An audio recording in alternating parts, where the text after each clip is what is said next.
नमस्कार, मी अनिल उपाध्ये. शिवसिद्ध बातमीपत्रात आपलं स्वागत आहे. पाहूया आजची बातमी. राजस्थानमधील माउंट आबू इथल्या ब्रह्मकुमारी विश्वविद्यालयाच्या वतीने स्वास्थ्य आणि सुखी समाजाच्यासाठी अध्यात्माचे सशक्तीकरण आणि मीडियाची भूमिका या विषयावर राष्ट्रीय पत्रकार परिषदेचे आयोजन करण्यात आले आहे. या परिषदेचे उद्घाटन आज सायंकाळी 5 वाजता झाले. सायंकाळी 6 वाजता दैनिक जीवनामध्ये राजयोग ध्यान एक परिचय या विषयावर राजयोग शिक्षक बी.के. मंजू, राजयोग शिक्षक बी.के. प्रीती यांनी मार्गदर्शन केले. त्यानंतर B K. Doctor Mohini, B K. Atmaprakash, B K. Doctor Nalini, B K. Satish, B K. Nikunj, B K. Doctor Savita यांनी देशभरातील पत्रकारांचे स्वागत केले आणि मार्गदर्शनही केले. तर आंतरराष्ट्रीय स्तरावर ख्यातीप्राप्त गायक बी.के. युगरत्न यांनी स्वागत गीत गायले. आग्र्याहून आलेल्या काजोल नावाच्या मुलीने अतिशय सुंदर असे स्वागत नृत्य केले. आजच्या कार्यक्रमाचे नियोजन बी.के. चंदा यांनी केले होते. या परिषदेला भारत आणि नेपाळमधून जवळपास 5000 पत्रकार उपस्थित होते. के संकल्पों के परिवर्तन की समझ सबका उपयोग करते हुए जीवन में ये लक्ष्य लिया जाता है कि मुझे सदा खुश रहना है. अगर हम संसार के समाचार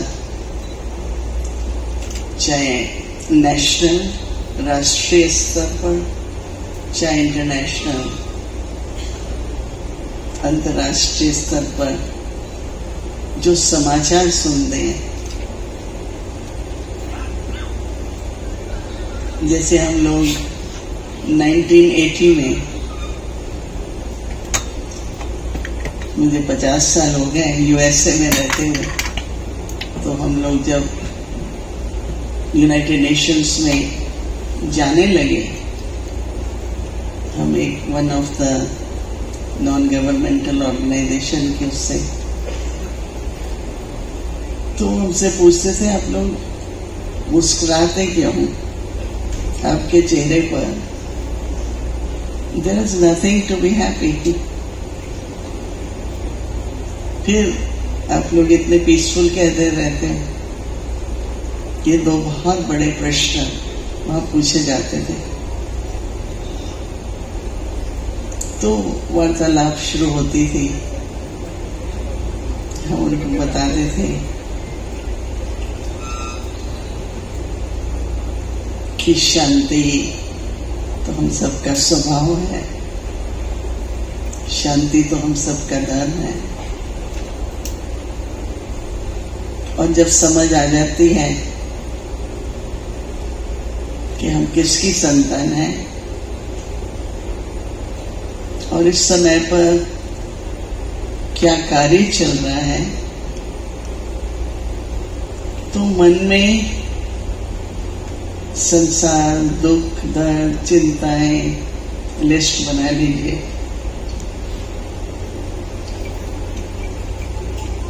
ये सब देखते हुए सुनते हुए भी हमारे अंदर जो इस संस्था में एक उद्देश्य कहें, परमात्मा के द्वारा हमारे ब्रह्मा बाबा जी को साक्षात्कार हुए, उन्होंने वर्तमान समय की परिस्थितियों का दृश्य देखा. बहुत लोग हैं, प्राइम मिनिस्टर भी आएगा, प्रेसिडेंट भी आएगा, नेता भी आएंगे, अभिनेता भी आएंगे, गीतकार भी आएंगे. तो उस वक्त तो मैं सुन के थोड़ा लगता था ये अभी तो बहुत कम है, कुछ है नहीं. लेकिन हमने अपने जीवन में देखा सब है. प्रेसिडेंट आया, प्राइम मिनिस्टर है, नेता है, अभिनेता है. अभी तो हमारे प्रेसिडेंट हाउस में मुरली सुनाई जाती है, सुनती हैं, हम मिलके आए.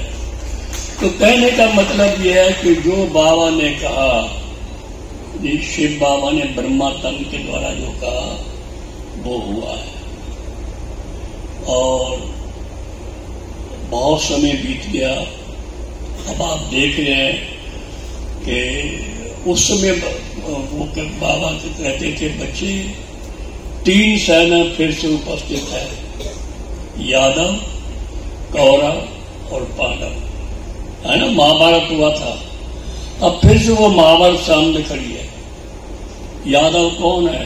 अभी तो यूक्रेन का आप नाम ले रहे थे, यूक्रेन, रशिया, अमेरिका, ये सारे यादव लोग हैं। उसमें लिखा है महाभारत में उन्होंने अपने पेट से मुसल निकाले, पेट मैंने बुद्धि से अपने कुल का भी विनाश किया, औरों का भी विनाश किया, वो यादव लोग हैं। कौरव संप्रदाय कौन है? और कोई नहीं, जो अपने आप को बहुत कहते हैं हम बड़े वो है, ये है वो है, लेकिन अंदर में खाली है, वो कौरव संप्रदाय है। ये पांडव हम अपने वो पांडव समझते हैं, क्योंकि जिनका सारथी है भगवान, एक भगवान को ही सारथी बनाया हुआ है, और वो हमको विकारों पर विजय पा करके हमको विजय प्राप्त करा रहे हैं। तो अभी आप पधारे हैं। उसमें गीता में वर्णित युद्ध हिंसक या अहिंसक, ये आप जरूर देखिएगा। उसमें बताया है कि हमने तो आज तक यही पढ़ा कि पांडव कौरव का युद्ध हुआ, पूरी सेनाएं थी, एक दूसरे को हिंसा ये सब करते हैं।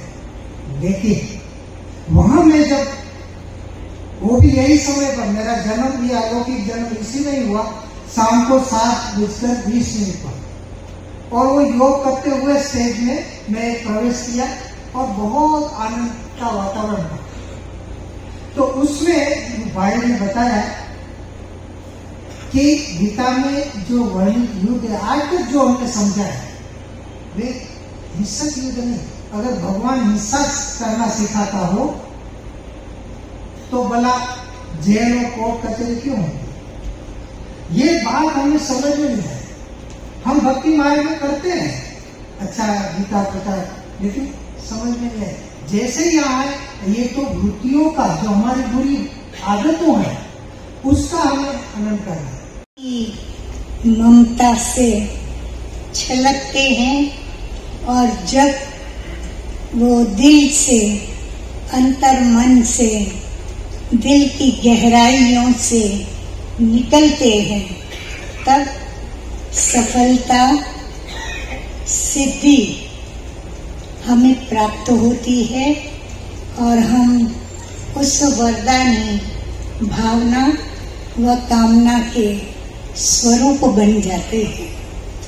यही कारण है कि हम अपने बड़ों से, बुजुर्गों से, जो भी श्रद्धेय लोग हैं, हम उनसे ये सब लेने के लिए समय प्रति समय जाते हैं, और उनको स्पर्श करते हुए हम चाहते हैं कि हमारे अंदर उनके ये वाइब्रेशंस भर जाएं। परंतु हमने इन पावन शब्दों को औपचारिकता में ढाल दिया है। वसुंधरा पे नीला नीला ये गगन, कि जिससे बादलों की पालकी उड़ा रहा पवन। दिशाएं देखो रंग भरी, दिशाएं देखो रंग भरी, चमक रही उमंग भरी। ये किसने फूल फूल पे, ये किसने फूल फूल पे किया सिंगार है? ये कौन चित्रकार है? ये कौन चित्रकार? ये कौन चित्रकार? ये कौन चित्रकार?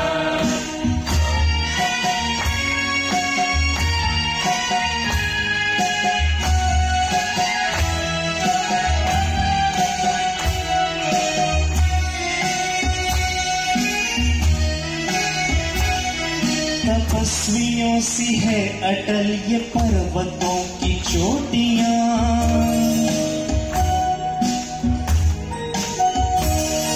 ये बर्फ की घुमेरदार घेरदार घाटियां।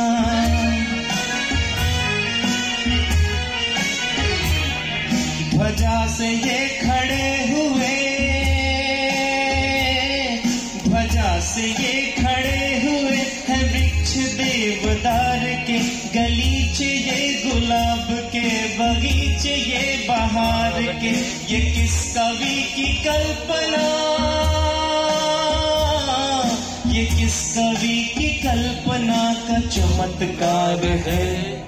ये कौन चित्रकार है, ये कौन चित्रकार, ये कौन चित्रकार है।